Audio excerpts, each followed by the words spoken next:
साधु संत जो समझाना चाहते हैं, संदेश देना चाहते हैं, उपदेश देना चाहते हैं कि ये जो मनुष्य शरीर मिला है, मनुष्य शरीर में ही हम अच्छे ज्ञान की कर्मों की पूंजी इकट्ठा कर सकते हैं। इसी मनुष्य जीवन में चाहे तो हम पाप कर्म करके गलत रास्ते को अपना करके हम गलत कर्मों को करते हुए जीवन को गलत रास्ते में ले जा सकते हैं। जीवन हमारे हाथ में है। हम अच्छा मार्ग पकड़ेंगे, अच्छे मार्ग पे चलेंगे तो हमें अच्छाई मिलेगी, और बुराई के मार्ग पे चलेंगे तो बुराई मिलेगी। किसी ने, ज्ञानी ने कहा है कि यहाँ नेकी बदी दो रास्ते हैं। दो रास्ते हैं संसार मनुष्य जीवन के लिए, दो रास्ते हैं। यहाँ नेकी बदी दो रास्ते हैं, गौर से सुन लो। चलना है जिस मार्ग पर वो रास्ता चुन लो। चलने से पहले सोच लो अंजाम क्या होगा। चलने से पहले सोच लो अंजाम क्या होगा। भलाई कर भला होगा और बुराई कर बुरा होगा। तो हमें भलाई के मार्ग पे चलना है या बुराई के मार्ग पे। संत महात्मा कहते हैं कि भाई अच्छा खान पान करो, अच्छे आचार विचार रखो, आहार विहार अच्छा हो तभी जीवन अच्छा होगा। आहार का मतलब ये होता है कि हम जो कुछ चीज़ें ग्रहण करते हैं, ये जो हमारी इंद्रियां हैं, ज्ञान इंद्रियां, आँख, नाक, कान, जीभ और त्वचा, इस तरह से जो हमारे शरीर की ज्ञान इंद्रियां हैं, उनसे जो चीज़ हम ग्रहण करते हैं वो सब सारी चीज़ें, आँखों से देखते हैं, कान से सुनते हैं, त्वचा से स्पर्श करते हैं और जीभ से स्वाद ग्रहण करते हैं। तो इस तरह जो हम ज्ञान इंद्रियों के द्वारा ग्रहण करते हैं वो कैसा होना चाहिए। अब वो हमें ज्ञान नहीं है तो हम फिर जीवन जी तो रहे हैं, पशु तुल्य जीवन जी रहे हैं। क्योंकि पशु को ये ज्ञान नहीं होता क्या खाना चाहिए, क्या पीना चाहिए, कहाँ कैसे रहना चाहिए। वो तो पशु को इतना भी ज्ञान नहीं है कि उसी अपने खाने वाले जगह को जो नान बनाई जाती है उसमें खाता है और उसके बाद गोबर भी कर देता है, क्योंकि उसे ज्ञान नहीं है। और मनुष्य को ज्ञान है अच्छाई और बुराई का, और अगर ज्ञान नहीं है अच्छाई बुराई का तो किसी अच्छे सच्चे पुरुष से, अच्छे व्यक्ति के, सज्जन पुरुष की संगत के द्वारा ज्ञान प्राप्त किया जा सकता है। और ज्ञान वहाँ किया जाता है जैसे अभी चर्चा चल रही खाने पीने की बात, कि भाई अगर हम किसी पशु को मारते हैं, या मान लीजिए बकरा है, मुर्गा है, भैंसा है, या और भी जो पशु पंछी हैं, उनका अगर हम मांस खाएंगे तो उसको परिणाम तो हमें भोगना पड़ेगा, ये पक्की बात है। वैज्ञानिक भी कहते हैं कि अगर हम मांस खाते हैं, 100 ग्राम मांस को पचाने के लिए 10,000 लीटर पानी की आवश्यकता होती है। अब इतना हम पानी नहीं पी पाते हैं, और वो बीमारियां बना देते हैं, वो बीमारी का रूप ले लेती हैं आगे चल करके। ये कोई तर्क दे सकता है क्या जो शाकाहारी हैं वो बीमार नहीं पड़ते हैं? शाकाहारी भी बीमार पड़ते हैं, क्योंकि देखा जाए तो सारे लोग तो जहर, एक तरह से खान पान का आज का युग, सारी तकनीकी, सारी वैज्ञानिक पद्धति के द्वारा, केमिकल के द्वारा खेती हो रही है। फल भी खाते हैं, वो भी दवाई का छिड़काव होता है तभी तैयार होते हैं, फसलें भी तैयार होती हैं। तो उनमें जहर, शरीर में जहर को पचाने की एक सीमित क्षमता है, और वो सीमित क्षमता के कारण जहर उतना ही शरीर पचा पाता है जितना उसकी क्षमता है। अधिक जब हो जाता है तो बीमारी का रूप ले लेता है। लेकिन हम जानबूझ करके जानते हैं कि अगर हम किसी की हत्या करेंगे, मांस खाएंगे, तो उसको पाप परिणाम हमें भोगना पड़ेगा, क्योंकि हमें ज्ञान ना होने के कारण ये कार्य कर रहे हैं। और विचार करें कि हमारे शरीर में जब सुई चुभ जाती है तो हमें स्वीकार नहीं होती, दर्द होता है, और हम किसी की गर्दन को काटते हैं और उसका मांस खाते हैं। और मान लीजिए हम नहीं काट रहे हैं तो किसी से लाते हैं, तो ज्ञानी कहते हैं जो काटता, जो बेचता है, जैसे जो बकरा बेचते हैं तो बेचने वाला भी दोषी माना जाता है, जो काटता है मांस बकरे को वो भी दोषी होता है, जो मांस को बेचता है वो भी दोषी होता है, जो धो लेके जाता है वो भी दोषी होता है, जो उसको धोता है वो भी दोषी होता है, जो बनाता है वो भी दोषी होता है, जो खाता है वो भी दोषी, वो तो दोषी है ही है। तो इस प्रकार से 8 लोग दोषी माने गए हैं, लेकिन ज्ञान न होने के कारण बस काम किए जा रहे हैं, किए जा रहे हैं, किए जा रहे हैं। उससे क्या होगा? आगे उसका परिणाम बहुत घातक आएगा, उसका परिणाम बहुत गलत आता है। लेकिन मनुष्य अज्ञानतावश, अबोधवश करता रहता है, एक भ्रम पाल लेता है। कहीं देवी देवता, जैसे मान लिए खाने पीने वालों ने एक ढोंग बनाया, बहुत अच्छा तरीका, कि भाई देवी के ऊपर काट करके चढ़ा दो तो देवी का प्रसाद हो जाएगा। अरे दुर्भाग्य, देवी कैसी देवी है जो मांस खाती है? देवी मांस नहीं खाती है। देवी का मतलब होता है देवी का मतलब है जो देता है, देती है। देवी और देवता 2 शब्द हैं। जो दान करता है उसे देवी और देवता कहा जाता है। दान करना, दान क्या है? हमारे जीवन में माता पिता दान करते हैं। हमारे जीवन में माता पिता का कितना बड़ा रोल है। वो असली देवी, माता असली देवी है और पिता असली देवता है। इसको असली देवी देवता कहते हैं। घर में पत्नी देवी है जो भोजन बना के देती है, परिवार का पालन पोषण करती है, बाल बच्चों को जन्म, हमारे परिवार कुल को चलाते हैं। कितनी बड़ी देवी है। देवता हमारे पिता ने जन्म देकर पाला पोसा, बड़ा किया, खिला पिला करके युवा किया। इस समाज में उनके द्वारा पहचान मिली हमें। तो ये असली देवी देवता, इस देवत्व को, ये देवत्व को, देवताओं को नहीं समझ पाते हैं तो उसको क्या करते हैं कि भटक जाते हैं। और अपने खाने के लिए कहीं तीर्थ में चले जाओ, काट के चढ़ा देते हैं बकरे का सर चढ़ा देंगे और उसके बाद में वो तो कहें देवी ने खा लिया। देवी कहीं खाती है? न सर खाती, न धड़ खाती है। लोग खुद ही असली पिशाच, वही राक्षस बने बैठे हुए हैं। अब नाम लगाते हैं भगवान का। किताबों में लिखा हुआ है, जैसे कोई किताब हो, और किताब हो, लोभी लालची लोगों ने क्या किया कि जो बात मनवानी हो लोगों से तो कह दिया कि वो भगवान, अब कह रहे हैं अपना भगवान की जो बात अपना मनवाना चाहते हैं और भगवान के मुख में डाल दिए बात को। उसके बाद कहते हैं कि देखो भगवान ने ऐसा कहा है। भगवान कोई क्या क्रूर है? क्या भगवान हिंसकी है? क्या भगवान जो है ईर्ष्यालु है? क्या भगवान को इतना भी ज्ञान नहीं है? भगवान ने दुनिया बनाई है, लोग कहते हैं ये भगवान रक्षक है, पालक है, सर्वज्ञ है, दयालु है, कृपालु है, कहते नहीं कहते हैं? और वो भगवान का मांस खाएगा? लेकिन नहीं, लोग सिर्फ भ्रमवश खाते हैं। मनुष्य की प्रकृति नहीं मांस खाना। ये जो शरीर बना हुआ है ये शुद्ध शाकाहारी का बना है। जैसे पशु हैं, पशुओं में गणना की जाए तो गाय, बैल, भैंस, बकरी, भेड़, इनके क्या है, मुंह के जबड़े जो सामने से होते हैं, आगे के दांत सामने से होते हैं। और जो मांसाहारी जानवर होते हैं उनके मुंह की बनावट अलग होती है, उनका जबड़ा अलग होता है। जो शाकाहारी जानवर होते हैं चूस के पानी पीते हैं और मांसाहारी चाट के पानी पीते हैं। ये पहचान है।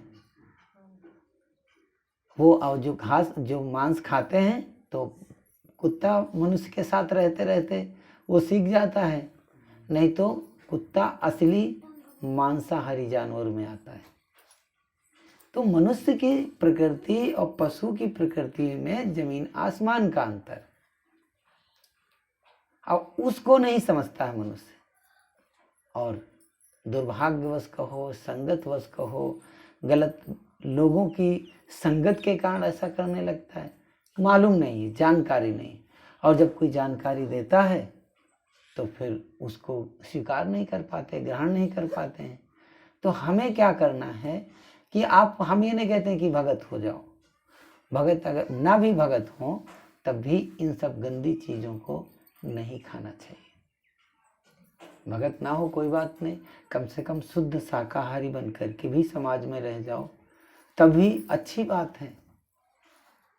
अगर वैसा नहीं करते हैं तो समाज में जिएंगे, हमारे जैसा हम कर रहे हैं वैसे बच्चे करेंगे, वैसे ही पीढ़ी परंपरा बनी रहेगी। हम बीड़ी सिगरेट खैनी जर्दा उल्टी सीधी गाली देते हैं बच्चों को, जैसा करेंगे वैसे वो सीखते रहेंगे। तो हमने क्या सीखा, मैंने क्या किया बच्चों के लिए? बच्चों के लिए कुछ नहीं बनाए, घर बना दिए। घर तो विरासत में मिला है माँ बाप का, कुछ लेके तो हम आए नहीं, लेकिन हम जब इस संसार में आए हैं कुछ दे करके जाएं। क्या दे के जाएं? अच्छी बातें दे के जाएं, एक आदर्शवान जीवन जी करके जाएं। वो बच्चे भी जब माँ बाप ना हो तो कम से कम जो है बच्चे सोचे कि हमारे पिताजी, हमारा बाप हमारे लिए ये करके गया, हमें अच्छी बातें, ज्ञान की बातें बता करके गया, हमारे पिताजी ऐसी बातें किया करते थे। भले ही बच्चे नहीं मानते हो, ना समझते हो, अलग बात है, लेकिन हमें उन्हें अच्छा मार्ग।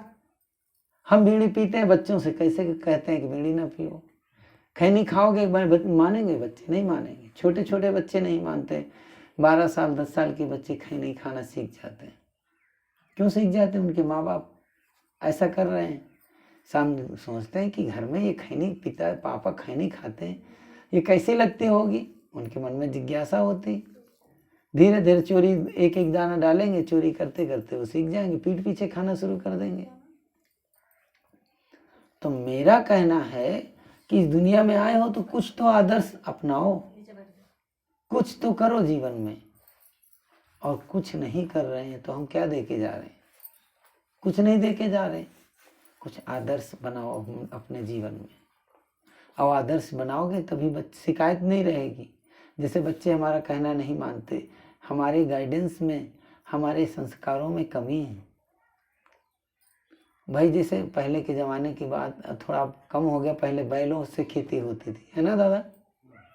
पहले बैलों से खेती होती थी, तो बैल को आप जैसे काढ़ोगे, जैसे उनको बनाओगे ना, जैसे काढ़ोगे वैसे ही वो सीख जाएंगे। अगर जो बैल बाएं की तरफ चलने वाला होता था तो बाएं की तरफ उसको काढ़ा जाता था, जो दाहिने वाला होता था उसको दाहिने तरफ लगाया जाता था, तो वो बैल बाएं ही चलता था। जा कहीं जैसे कोई मांग के भी ले गया, भैया ऐसा करना, ये बायां है, तो बायां लगाओगे तो उसको बाएं की आदत है। और दूसरा मांग के आए तो कहे भाई हमारा बैल दाहिने चलता है, ये दाहिने वाला है। कहने का भाव हुआ कि जिसको हम जैसा सिखाएंगे तो वैसे ही तो सीखेंगे। अब हमें को पता नहीं है, हम बस खा रहे हैं, पी रहे हैं, बाल बच्चे पैदा कर दिए, बस जी रहे हैं जीवन पशु के तुल्य। तो कहीं ये जीवन जीवन नहीं है। जीवन तो जीवंत बनाने के लिए ज्ञानियों ने कहा, इन सब चीज़ों से उठने के लिए कहा। बाल बच्चे हो गए, परिवार हो गया, फिर भी मन के रोगी बने हुए हैं। बूढ़े बूढ़े हो जाते हैं फिर भी मन के रोगी बने रहते हैं, मन को संयमित नहीं कर पाते। क्यों?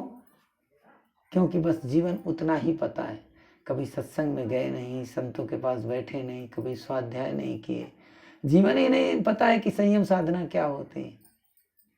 तो हमें जीवन को साधना है, संयमित करना है, और इन गंदी चीज़ों से ऊपर उठाना है। अगर गंदी चीज़ों से हमारा जीवन ऊपर नहीं उठेगा तो वही सुअर कुकर भेड़ बकरी वही फिर खाने में जाएंगे, फिर वही जन्म लेंगे, फिर ऐसे ही चक्र चलता रहेगा। ज्ञानी कहते हैं पुनरपि जन्म पुनरपि मरणम पुनरपि जन्मे जठरे सैनम। जन्म लेंगे फिर मर जाएंगे, फिर जन्म लेंगे फिर मर जाएंगे, फिर माता के गर्भ में पहुँचेंगे। सौभाग्य से मनुष्य जन्म मिला है, उसको तो भुना नहीं पा रहे हैं। अब हमें पूंजी मिली है, अब पता लगे 1 लाख डॉलर मिल जाए तो उसको हमें भुनाना चाहिए, अब वो हम भुना नहीं पा रहे हैं, और ऐसे ही बिता दिए। एक कहानी आपको सुनाऊं। एक गरीब किसान था, उसका काम था कोयला बनाकर, मतलब लकड़ी को जलाकर कोयला बनाता था। और कोयला बनाता था, बनाने के बाद में वो बेच लेता था, जा करके लोग उसका कोयला खरीद लेते थे। और जब कोयला खरीद लेते थे और उससे अपना उस कोयले से गुजर बसर होती थी। तो क्या हुआ कि एक दिन की बात है, वहाँ से राजा निकला तो राजा को उस कोयले बेचने वाले पर दया आ गई। तो उसने कहा, राजा ने, कि बेटा क्या करते हो, कैसे, ये इतनी गरीबी क्यों है तुम्हारे पास? तो क्या महाराज जी क्या करें, राजा क्या करें, हमारे पास बहुत गरीबी है। जंगल से लकड़ी लाते हैं, फिर उसको जलाते हैं, और जला करके बोले सदगुरु कबीर साहिब की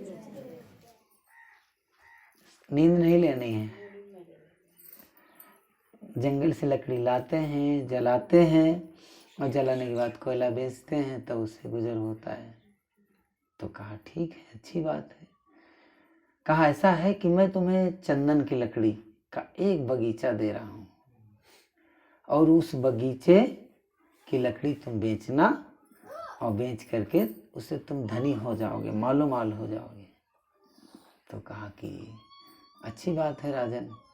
तो राजा ने उस गरीब किसान को, लकड़हारे को क्या किया कि दे दिया, चंदन का बाग दे दिया पूरा। अब वो क्या करता कि चंदन के बाग में जो लकड़ी होती काट के लाता और जलाता, और जलाने के बाद में बेच लेता। तो जला हुआ कोयला तो उसी तरह उसी रेट में बिकेगा, कोई चंदन के भाव में थोड़ी बिकेगा। अब धीरे धीरे उसने आधे से ज़्यादा बाग खाली कर दिया। तो राजा ने एक दिन सोचा कि भाई जिसको मैंने बाग दिया था अब तो मालूम हो गया होगा, अब तो भाई रईस में उसकी गिनती हो गई होगी। तो गया वो राजा, देखा उसकी वैसे ही झोपड़ी पड़ी, वैसे ही उसका घर, वैसे ही सब फटे पुराने कपड़े, टूटे फूटे बर्तन, झोपड़ी वैसे ही, सब कुछ पुराने जैसा। तो राजा ने कहा इस बच्चे को थोड़ा गोद में ले लो। राजा ने कहा कि भाई तुम अभी गरीब ही हो, कुछ आगे नहीं बढ़े। तो कहे कि मैंने आपको एक बगीचा दिया था, बाग दिया था, और तभी उसको बेच करके तुम धनी नहीं हुए। तो कहे राजन कैसे धनी होंगे? तो कहे कैसे करते हो? कहे वही करता हूँ, लकड़ी को काट लाता हूँ, जला देता हूँ और कोयला बेच लेता हूँ। तो राजा ने मत्था ठोंक लिया, कहा रे क्या बताएं, दुर्भाग्य। ऐसे ही हम भी यही काम करते हैं। मानव जीवन मिला था भुनाने के लिए, ये जो मनुष्य जीवन मिला था कि पूंजी मिली थी भुना करके बढ़िया धनी बनने के लिए। तो धनी बनने के लिए पूंजी मिली थी, लेकिन उस पूंजी को हमने सदुपयोग नहीं कर पाए। अगर काश वो लकड़हारा चंदन की लकड़ी काट करके बाजार में ले जाता तो कितने थोड़े ही दिनों में कितना मालोमाल हो जाता ना। अगर चंदन की लकड़ी काटता बाजार में बेचता तो थोड़े ही दिनों में 1-2 पेड़ में ही धनी हो जाता। इतनी महंगी होती है चंदन की लकड़ी। लेकिन ज्ञान ना होने से क्या करता था, वो जलाता। हम भी ऐसे ही बोध के अभाव में क्या करते आ रहे हैं, बस फूके जा रहे हैं, चंदन को जलाए जा रहे हैं। मनुष्य जीवन कितना कीमती मिला है, इसको व्यर्थ में गंवाए जा रहे हैं। तो जीवन को हमें कैसा करना चाहिए? जीवन को गंवाना नहीं चाहिए, जीवन को सुदृढ़ बनाना चाहिए, जीवन को हमें आदर्शवान बनाना चाहिए। जीवन सुदृढ़ नहीं हुआ, बस बाल बच्चे पैदा कर लिए, खेती बाड़ी कर लिए, धंधा पानी कर लिए। तो ये खेती बाड़ी, धंधा पानी, बाल बच्चे तो पशु भी पैदा कर लेते नहीं कर लेते, वो भी घर घोंसला बना लेते हैं। चिड़िया जो बया पंछी होती है ना, बया पंछी देखा होगा आप लोगों ने, कितना सुंदर घोंसला बनाती, इतना आदमी नहीं बना पाएगा। आदमी भले ही उसके पास पैसा होगा तो बढ़िया बिल्डिंग कलाकारता के साथ में चुन चुन कर बनाएगा, छोटा बड़ा, भले ही अपना महल सजा ले। जितना सुख हमको अपने जो है अपने महल में है, उतना ही गरीब को अपने झोपड़े में है, उतनी ही। और जितना हमें अहंकार अपने महल पर है, उतना ही अहंकार बया पंछी को अपने मकान पे है कि हाँ मैंने बनाया है कि नहीं है। तो कोई बड़ी बात नहीं काम करते हैं। जैसे जंगल के पशु हैं, कोई घोंसला पशु हैं तो कोई बिल बनाया हुआ है, कोई पेड़ों पे रहते हैं, कोई कहीं रहते हैं, अपना अपना मकान बना रखें। और हमने भी मकान बना लिया तो उसमें हमें कोई अंतर नहीं है। अंतर इस बात का है कि हम अपने जीवन का उद्धार करना चाहें तो कर सकते हैं, जीवन का कल्याण करना चाहें तो कर सकते हैं, और वो हम कर नहीं पाते हैं। तो ज्ञानी कहते हैं ये सब कुछ बेकार। पाना क्या पाए? कुछ नहीं पाए, जीवन में कुछ नहीं पाए, पैदा हुए कुछ पाए अभी तक। सुख सोचा था कि सुख मिलेगा, काहे में सुख मिलता है? सोचा गोद में बच्चा रहता है तो सोचता है कि माँ की को, मतलब छोटा बच्चा माँ की गोद में सुख मानता है, बैठ जाओ भैया। और फिर बाद में थोड़ा बड़ा होने लगता है तो माँ की गोद अच्छी नहीं लगती, कि खेलने में सुख मानता है। उसके बाद में जब और बड़ा होता है, और बड़ा जब होता है तो क्या करता है कि अपने से सोचता है कि जबरदस्ती से भेजा जाता है पढ़ाई करने के लिए, बस शांति से बना।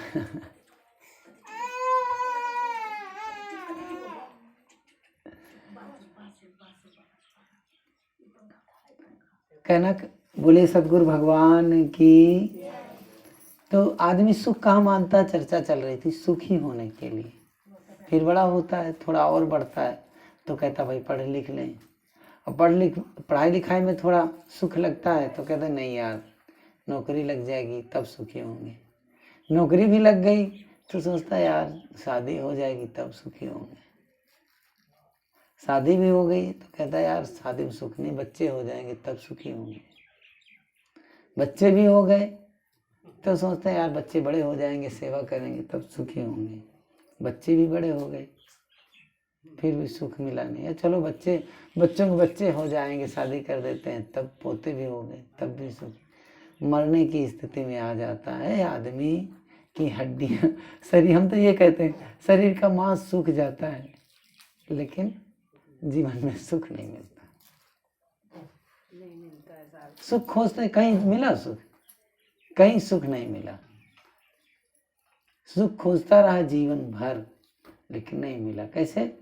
जैसे मृग जो होता, मृग मरीचिका जंगल में सुख जो है देख करके, जब जेठ की दोपहरी में ना, आजकल के दिनों में जब वो मृग जंगलों में देखता है दूर से झिलमिलाती हुई धूप को, देखता है कि इसमें पानी है, वहाँ पानी का भ्रम होता है, और पानी का भ्रम होता है तो दौड़ता है पानी पीने के लिए, फिर आगे दौड़ता है, फिर जो है वो धूप आगे हो जाती, फिर दूर से झिलमिलाहट, और भागता रहता है, दौड़ता रहता है, भागता है, वो पानी प्यासा जो है तड़प के मर जाता है, लेकिन पानी नहीं मिलता। हम भी ऐसे ही जीवन में सुख शांति कहीं पाने में नहीं, कहीं खोजने में नहीं है।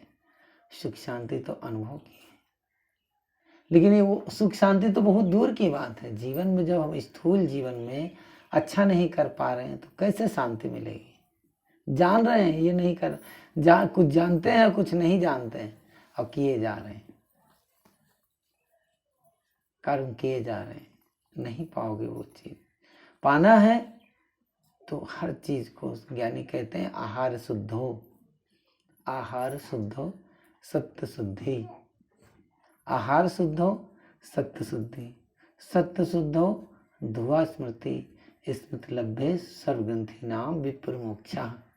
कहते हैं आहार शुद्धो, आहार, आहार, आहार का मतलब आहरण, जो ग्रहण करना, मुख्य रूप से भोजन ग्रहण करते हैं हम, तो हमारा शुद्ध होना चाहिए, उसमें हिंसा का नहीं है, पाप तो नहीं है उसमें, जो खाने योग्य वही हम खा रहे हैं।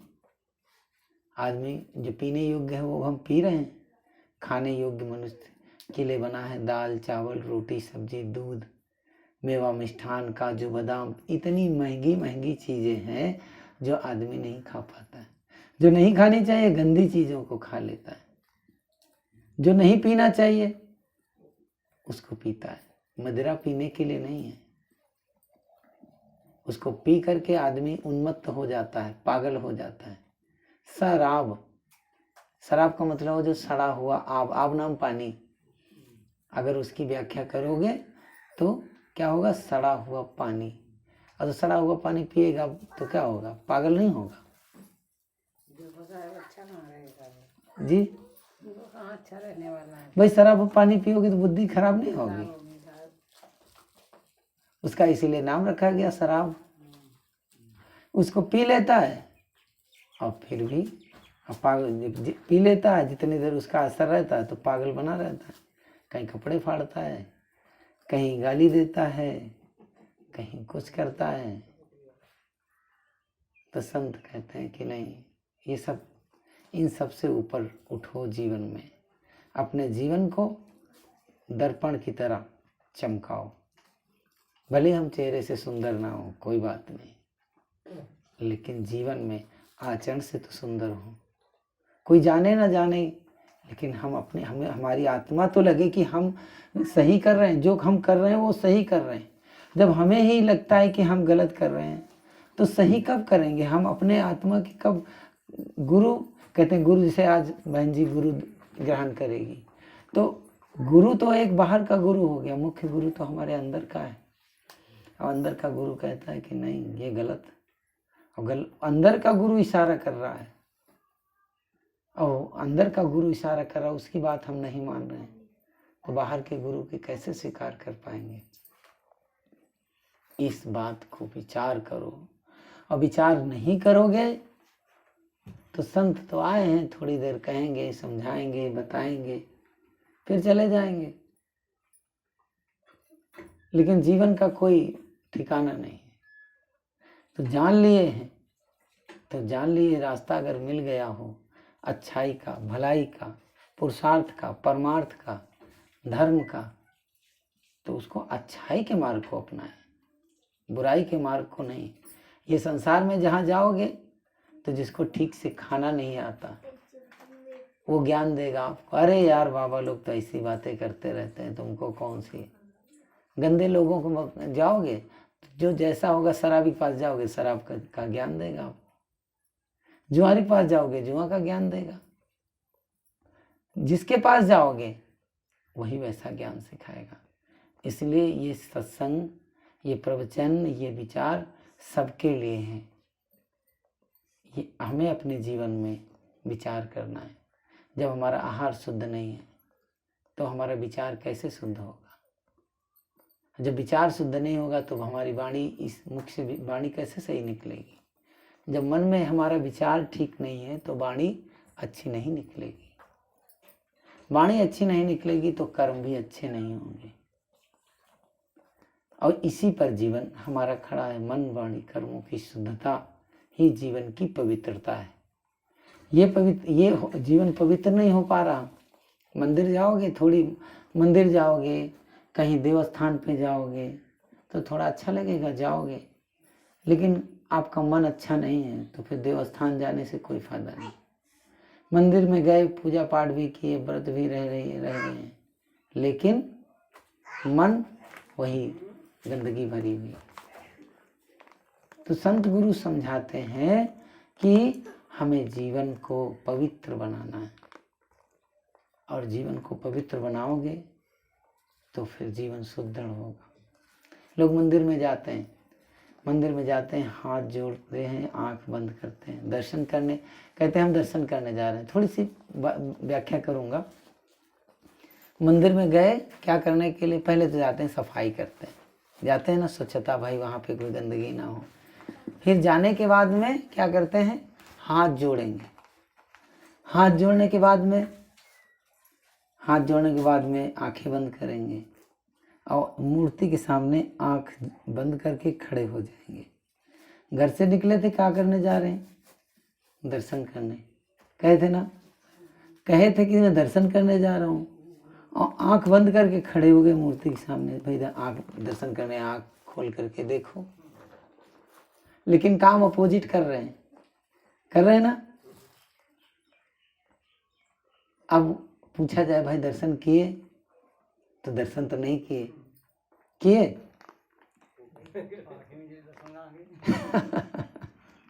दर्शन तो किए नहीं, दर्शन नहीं हुए ना।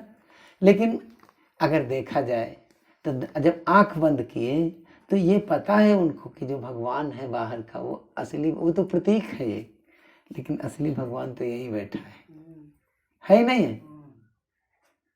असली भगवान कहाँ? जब तक आंख नहीं बंद करोगे तब तक अंदर के भगवान, मतलब भगवान के अंदर के भगवान की तरफ झुकाव नहीं होगा तो आपको शांति नहीं मिलेगी। लगता है, लगेगा ही नहीं कि हमने भगवान के दर्शन किए। उसके बाद आगे और बढ़ो। जब हम बढ़े आगे और देखते हैं कि जब मंदिर में जाते हैं तो हम अगरबत्ती जलाते हैं ना, अगरबत्ती जलाते हैं, और विचार करोगे तो ये शरीर भी हमारा मंदिर में ही है कि नहीं? मंदिर का स्वरूप ये गुंबज है, ये उसके कंधे हैं, है कि नहीं है? ये पैर उसके नींव है, पूरा शरीर ही एक मंदिर की तरह है। और उसमें भी भगवान बैठे हुए हैं जिनकी हम पूजा करते हैं, और इसमें भी भगवान बैठे हुए हैं। और अगर मंदिर में गए, मंदिर में अगरबत्ती जलाएं, और मंदिर में अगरबत्ती जला करके झाड़ू लगाएं तो गेट के सामने छोड़ दें। अगर झाड़ू लगाओ और दरवाजे के सामने छोड़ दो तो अच्छा लगेगा क्या? क्यों दादा? अच्छा नहीं लगेगा। लेकिन हम क्या करते हैं, इस शरीर रूपी मंदिर के अंदर सुबह उठते हैं और खैनी ठोकते हैं और सीधे भगवान के मुंह के सामने रखते हैं। अंदर का भगवान कहता है यार ये कैसा आदमी है, देखो मंदिर में तो सफाई करने धूल नहीं रखते हैं, मंदिर में धूल नहीं छोड़ते, मेन गेट के सामने सफाई कर धूल दूर छोड़ाते हैं। लेकिन हम क्या करते हैं कि शरीर रूपी मंदिर में, मंदिर का जो भगवान के सामने ठीक खैनी रखते हैं। लेकिन भगवान कहता है नहीं चाहिए, मना करता है भगवान। बीड़ी पीने वाले की आदत पड़ जाती है, जो अति बीड़ी पीने लगता है उसे ठीक से जब खांसी जुखाम, नाक से पानी, आँख से पानी, और उसके बाद भी जब खींचता है तो खांसी आते, फिर भगवान कहता अंदर का नहीं, प्लीज डोंट वरी, नहीं चाहिए। लेकिन आदमी अपने किसमें स्वाद, आदत के वशीभूत आदमी शराब पीता है, मदिरा पी लेता है, बीड़ी पीता है, खैनी खाता है, अपना ही बनाया चाल। पहले शौक में शुरू किया, अब आदत पड़ गई गंदी चीज की। और ये इस शरीर को, इस जीवन को अच्छी आदतें डालनी चाहिए, अच्छे लोगों के पास बैठने की आदत डालनी चाहिए, अच्छी वाणी बोलने की आदत बनानी चाहिए, अच्छे विचारों को चिंतन करने की आदत बनानी चाहिए।